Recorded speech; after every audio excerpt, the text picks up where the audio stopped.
Le nom de Quantz est indissociable du monde de la flûte baroque, de par sa quadruple qualité de flûtiste virtuose, de compositeur, de théoricien et de facteur d'instruments.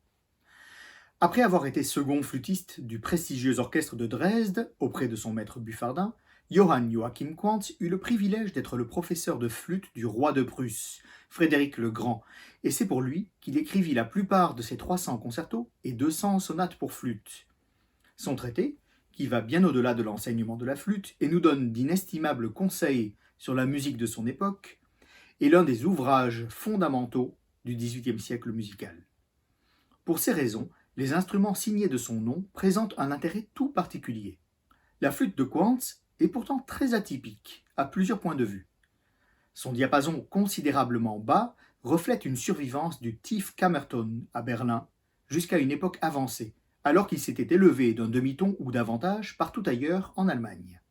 Ce diapason contribue, tout comme la large perce, à cette sonorité mâle et cette voix de contralto qu'il prône dans son traité comme l'idéal de son de la flûte. Plusieurs détails sont caractéristiques.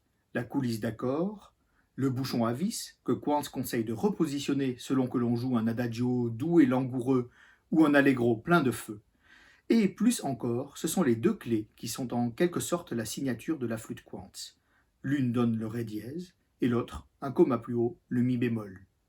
Une distinction subtile mais fondamentale pour Quantz, ce qui permet de mesurer son exigence en matière de justesse.